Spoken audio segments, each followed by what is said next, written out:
안녕하세요. 저는 74 장복심입니다. 부산 부평시장 뒷골목에 살고 사람들은 저를 등대 할매라 부릅니다. 밤이면 상인의 창고 열쇠를 받아 형광등을 갈고 비상등을 켜고 길 잃은 손님들을 버스 정류장까지 데려다 줍니다. 복심 할매 또 밤새 다니셨습니까? 비바람에 전깃줄이 흔들렸다 카대. 어묵집 덕배 아재가 걱정스레 말하면 저는 대수롭지 않게 웃지요. 등만 켜주면 됐지 뭐. 시장 불이 꺼지면 사람 마음도 꺼지는 기라. 하지만 제 집에서는 다른 소리가 납니다. 어머니 이제 그만하세요. 넘어지시면 어쩌려고요. 실버타운 알아봤어요. 서울 사는 아들 상우와 며느리의 전화는 늘 바쁩니다. 거긴 의사도 상주하고 프로그램도 많다니까요. 저는 애써 담담히 대답합니다. 나는 시장이 내 프로그램이다. 오늘도 잊어버린 지갑 찾아주고 젖은 간판 고정했지. 전화를 끊고 창밖을 보니 도시재생구역이라는 현수막이 바람에 펄럭입니다. 공무원 청년이 상인회에 와서 말했지요. 야간 10시 이후 소등을 원칙으로 노점도 정리 단계적으로 가겠습니다. 사람들 얼굴이 어두워졌습니다. 소등이라고? 손님들 막차 끊기기 전까지는 불이 생명인데. 광택 떨어진 바닥을 보며 저는 속으로 중얼거렸습니다. 오래전 남편 떠나고 시장이 제 삶을 건졌습니다. 새벽 김 냄새와 생강차 연기, 상인들의 오늘도 힘내자. 한마디가 제 하루의 전부였지요. 그래서 누가 시키지 않아도 밤마다 길을 비춥니다. 할매, 오지랖 넓딱 하는 사람도 있어 예. 곁에서 떡 써는 미정이 말하면 저는 고개를 끄덕입니다. 오지랖이면 어떻노? 불이 켜지면 겁내던 사람 마음이 돌아온다. 그런데 요 며칠 시장에 이상한 그림자가 드리웠습니다. 상인회장이 바뀌고 창고 열쇠를 반납하라며 규정집을 내밀었습니다. 개인 봉사라도 허가가 필요합니다. 새 회장은 고개를 비꼈습니다. 그럼 밤길은 누가 보나에? 제 말에 그는 짧게 답했지요. 경비업체가 있습니다. 그날 밤 비가 오락가락했고 소등 시간은 가까워졌습니다. 간판 불 하나둘 꺼지고 골목에 습한 냄새가 짙어질 때 어디선가 아이 우는 소리가 들렸습니다. 아이는 빗물에 젖어 목소리가 떨렸습니다. 저는 망설임 없이 손전등을 켰습니다. 거기 있나? 불 꺼도 괜찮다. 할매가 왔다. 그러나 골목 끝에서 누군가 급히 발걸음을 숨겼습니다. 순간등 뒤에서 전화가 울렸지요. 어머니 짐 정리 좀 하세요. 이번 주말에 모시러 내려갈게요. 저는 대답 대신 손전등을 더 높이 들었습니다. 미안하다, 아가. 불이 필요할 땐 지금이다. 그날 시장의 등대였던 제 마음이 처음으로 크게 흔들렸습니다. 비가 잦아든 골목에서 노란 우비를 쓴 아이가 떨고 있었습니다. 엄마 웅얼거리는 소리에 저는 손전등을 흔들며 다가갔지요. 그때 경비업체 직원 둘이 서둘러 다가와 제 손을 가로막았습니다. 소등 시간 넘었습니다. 민원 들어오면 큰일 납니다. 새 상인회장은 멀찍이 서서 팔짱을 꼈지요. 개인 봉사는 금지입니다. 보험 문제 생기면 책임 누가 집니까? 저는 말없이 아이를 어묵집으로 데려가 뜨끈한 국물을 쥐어줬습니다. 엄마 번호 알지? 휴대폰을 건네 전화가 연결되자 아이 엄마는 울먹이며 달려왔고 연신 허리 숙여 인사했지요. 그 순간 전동 킥보드 남자가 휴대폰을 들이밀며 중얼댔습니다. 이래서 노점이 문제다. 통행 방해, 안전 불감 불빛 아래 사람들의 표정이 뒤틀렸습니다. 다음 날 아침 상인의 단톡방이 요란했지요. 어제 야간 소등 위반 벌금 각오하십니까? 허가 없는 전기 사용 주체 복심 할머니. 저는 손가락이 굳어서 답을 못 달고 있었는데 어묵집 덕배 아재가 대신 썼습니다.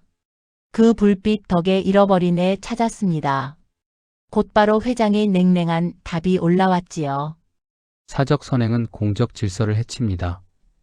오후엔 아들 상우에게 전화가 왔습니다. 어머니, 이번에 우리 가족 오사카 갑니다. 어머니는 이번엔 쉬시고요.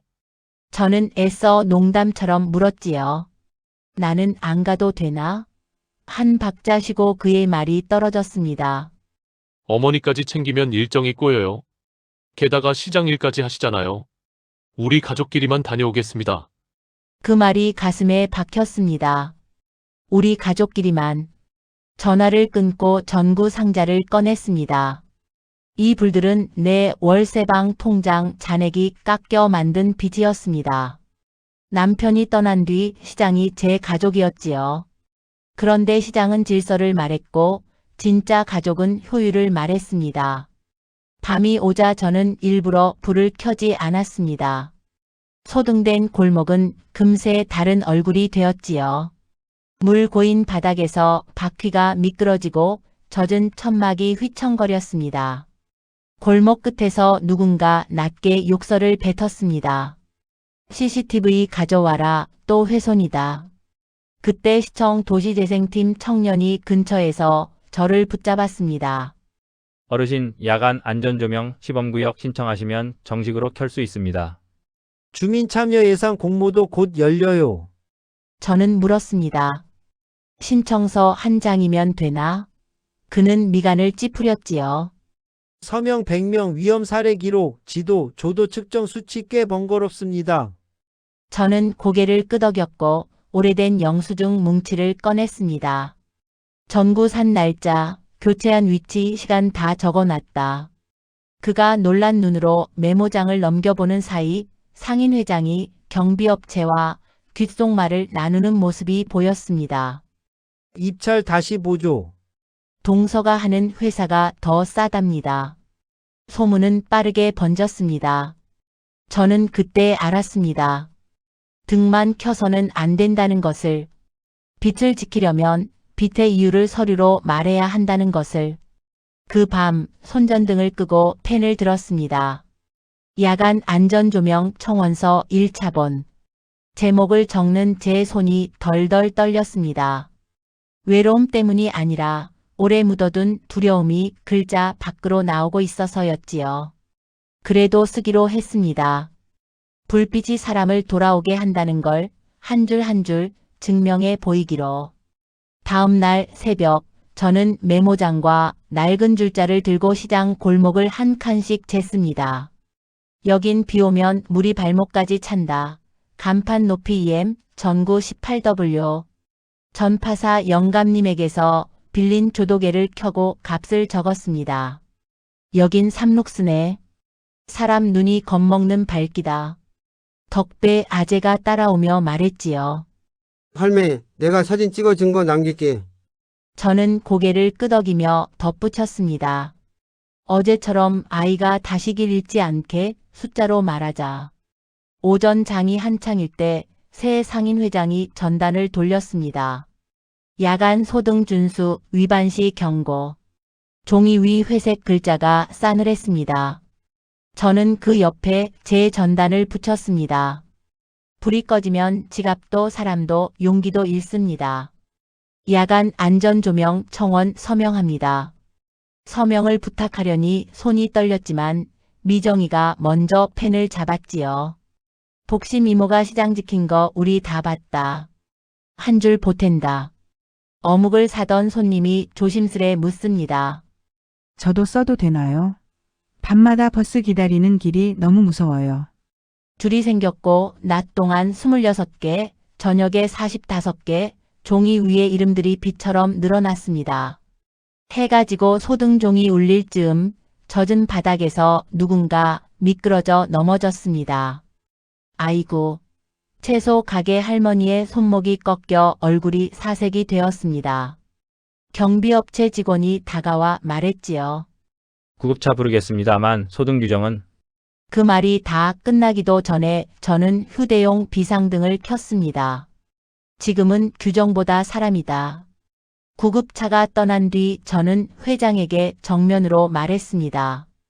야간 조명은 장사 속이 아니라 생명줄이다. 동서 회사 입찰이 더 싸다고? 싼 게 다 좋은 게 아니다. 회장은 표정을 굳혔습니다. 어르신 감정 섞지 마세요. 그때 시청 청년이 조심스럽게 다가왔지요. 어르신 주민참여 예산 마감이 다다음 주 금요일입니다.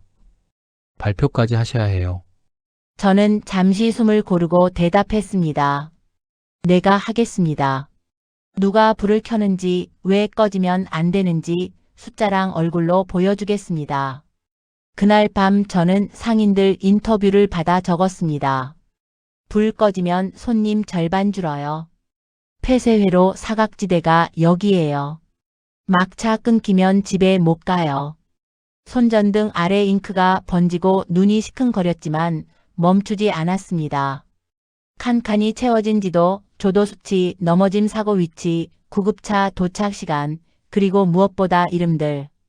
100명까지 29이 모자랐습니다. 그때 전화가 울렸지요. 어머니, 이번 주말 모시러 간다니까요. 짐 싸두세요. 저는 천천히 대답했습니다. 상우야, 이번 주말에 발표가 있다. 시장 사람들 뒤에 내가 선다. 한숨이 들리더니 그의 말이 박혔습니다. 어머니, 그 나이에 무대라뇨? 체면 좀 차리세요. 저는 거칠게 숨을 들이켰다가 내쉬었습니다. 내 체면은 밤길을 지나는 사람들 얼굴에 비친다.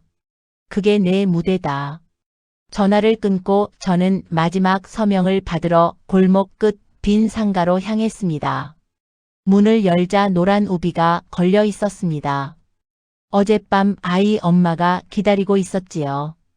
그날 불빛이 우리를 살렸어요. 저도 서명할래요. 그리고 발표 날 뒷자리라도 앉아 있을게요.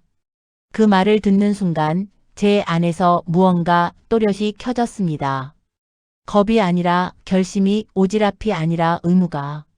저는 펜촉을 눌렀습니다. 고맙다. 내일은 조도 50룩스를 목표로 하자. 사람 마음이 안 떨리는 밝기, 서류로 보여주자. 그렇게 저는 불을 손에서 종이 위로 옮겨 심기 시작했습니다. 발표 날 저는 낡은 작업 점퍼에 남편 이름표가 달린 채 시청 소회의실에 섰습니다. 상인 회장이 미리 자리 잡고 낮은 목소리로 말했지요. 어르신 대관은 우리 쪽에 있습니다. 질서 있게 갑시다. 사회자가 3분을 주겠다고 했고 저는 꾸벅 인사한 뒤 지도를 펼쳤습니다. 여긴 3룩스, 여긴 6룩스. 사람 눈이 겁먹는 구간입니다. 넘어진 사고 사건, 구급차 평균 도착 12분. 소등후 매출 하락 평균 27%. 덕배 아재가 찍은 사진과 조독의 숫자가 화면을 채웠습니다. 저는 계산서도 꺼내 보였지요. 인체감지형 LED 12W 24등, 타이머 광센선 후전 차단기. 월 전기료 3만원대, 폐쇄회로 사각지대 4곳 보안. 회장이 비웃듯 끼어들었습니다.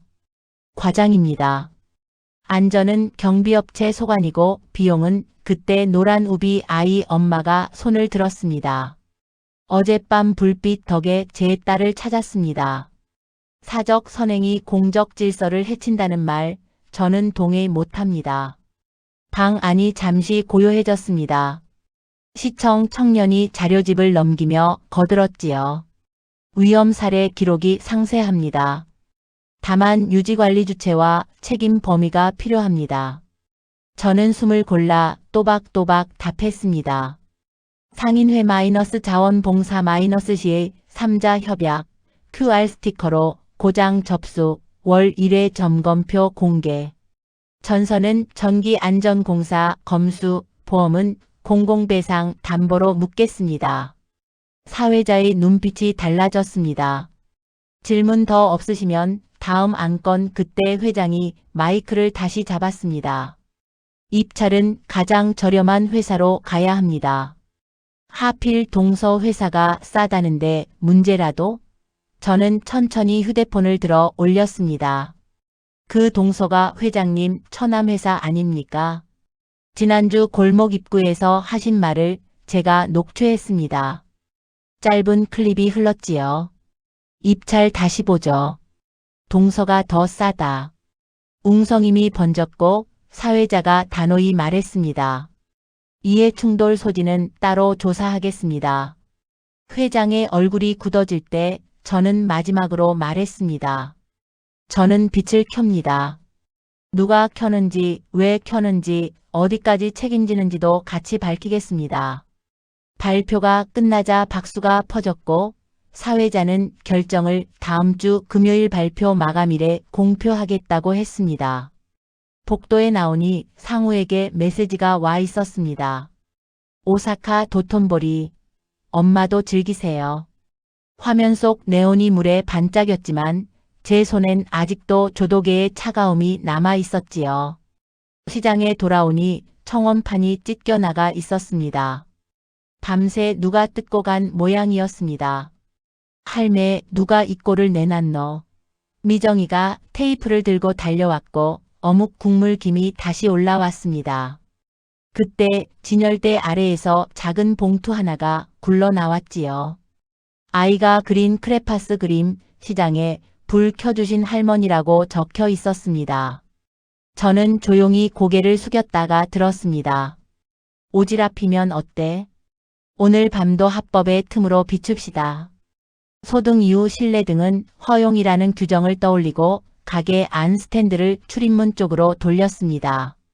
유리문에 부딪힌 빛이 골목에 번졌고 멀리서 누군가 발걸음을 늦추며 안도의 숨을 쉬었습니다. 결정은 아직 멀었지만 우리가 켠 작은 불씨가 서로의 얼굴을 알아보게 만들고 있었습니다. 태풍 예보가 있던 금요일 시청의 최종 결정 발표를 앞두고 하늘이 낮부터 눌어붙었습니다. 저녁 5시 번개가 시장 위를 가르더니 전기가 툭 끊겼지요. 소등 규정 따질 필요도 없이 모든 불이 동시에 사라졌습니다. 와, 암흑이다.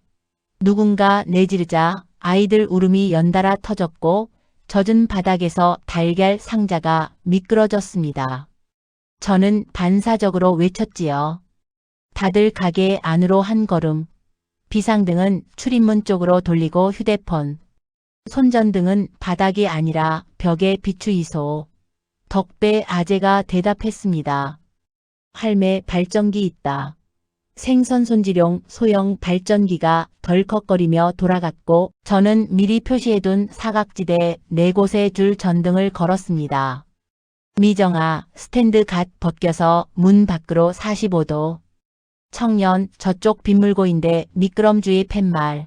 한복판에서 상인 회장이 소리쳤습니다. 임의 사용 금지. 감전 위험. 그 말이 다 끝나기도 전에 노란 우비 아이 엄마가 제 쪽으로 달려왔지요. 저 날처럼만 해주세요, 할머니. 길만 보여주세요. 비에 젖은 얼굴들이 저를 향해 모였습니다. 저는 짧게 대답했습니다. 사람이 먼저다. 모두 내 옆에서 증인이 되이소. 시청 도시재생팀 청년도 숨가쁘게 도착했습니다. 어르신, 이건 재난 상황입니다. 임시조치 허가 드릴게요. 단 기록 남겨주세요. 바로 그때 회장 휴대폰에서 난처한 목소리가 새어 나왔습니다. 예? 처남 회사 직원이 비에 못 들어온다고요? 주변이 싸늘해졌고 저는 발전기 소음 위로 천천히 말했습니다. 오늘은 값이 아니라 책임이 빛을 켭니다. 우리는 각자 자리에서 빛을 이어 달았습니다. 휴대폰 불빛을 흰 우산에 반사하고 쇼케이스 유리를 스크린처럼 써 골목을 환하게 만들었지요. 젖은 바닥에 흰 분필로 안전 동선을 그려놓으니 우르르 몰리던 사람들이 줄을 지어 걸었습니다. 한참 뒤 구급차 사이렌이 들렸고 채소 가게 할머니가 들것에 실리며 제 손을 꼭 잡았습니다. 복심아, 네가 또 살렸다. 빗줄기 너머로 박수가 터졌고 누군가가 외쳤습니다. 등대 할매 고맙다. 저는 그때야 겨우 허리에 힘을 뺐지요. 복심 잘 버텼다. 바로 그 순간 제 휴대폰이 울렸습니다. 상우였지요. 어머니, 뉴스에 시장이 나왔어요. 위험한데 왜 자꾸 남이래. 저는 조용히 말을 잘랐습니다. 상우야, 오늘 본 불빛은 내 일이자 내 집이다. 남의 일이 아니다. 잠시 침묵 끝에 멀리서 그는 낮게 말했습니다. 엄마, 미안해요. 가족끼리만 가겠다는 말 취소할게요. 엄마가 가족이네요. 빗소리에 묻히듯 작은 사과가 떨어졌고 제 어깨에서 오랜 돌덩이가 하나 굴러내렸습니다. 그 밤 우린 비상조명 아래 작은 장을 열었습니다. 젖은 김밥, 따뜻한 어묵국, 무료 우비 나눔. 시청 청년은 사진과 시간을 기록했고 경비업체 직원 둘도 조용히 줄을 서서 컵라면을 들었습니다. 새벽 2시 전기가 복구되자 골목이 와락 밝아졌습니다. 누군가 전원 스위치를 올리는 소리와 함께 제 가슴에서도 스위치가 딸깍 켜지는 느낌이 났지요. 다음 날 오후 시청은 주민참여 예산 채택과 야간 안전조명 시범구역 지정을 발표했습니다. 유지관리 주체는 상인회자원 봉사시에 3자 협약, QR 고장 신고, 월간 점검표 공개. 회장의 이해 충돌은 별도 조사로 넘어갔고 그는 고개를 숙였습니다. 저는 마이크 앞에서 짧게 말했습니다. 빛은 공짜가 아닙니다. 그러나 함께 들면 가볍습니다. 오늘 이후로 저는 허가받은 오질 앞으로 골목을 비추겠습니다. 선언이 끝나자 시장 사람들이 제 등을 떠밀며 환호했지요. 그때 상우가 허둥지둥 나타났습니다. 엄마, 오늘 저녁 같이 밥 먹어요. 내 앞에서는 엄마가 쉬는 법도 배워요. 저는 웃었습니다. 그래라. 오늘은 네가 나를 데리고 다녀라. 나는 잠깐 쉰다. 대신 밤엔 또 일어나 켠다. 내 불을. 비에 씻긴 하늘이 열리며 시장 위로 맑은 빛이 쏟아졌습니다. 제 마음도 그 빛처럼 가벼워졌지요. 등대는 자리를 지키되 이제 혼자가 아니었습니다. 울긋불긋 새 간판 아래 저는 매일 저녁 QR 스티커를 후고 전등을 닦습니다. 허가받은 오질 앞 첫 점검표에 숫자가 차곡차곡 쌓이자 사람들은 저를 이름 대신 시장 등대라 부르기 시작했지요. 상우는 토요일마다 내려와 어묵을 말아주고 노란 우비의 아이는 환한 길을 종종 걸음으로 건넙니다. 시청 게시판엔 야간 안전조명 모범구역 현판이 걸렸고 상인회 회의는 누구에게나 열렸습니다. 가끔 마음이 칠흑처럼 무너질 때 저는 스위치를 톡 켭니다. 불이 켜지면 알지요. 늦은 시작은 없습니다. 오늘도 우리는 서로의 길을 밝히니까요.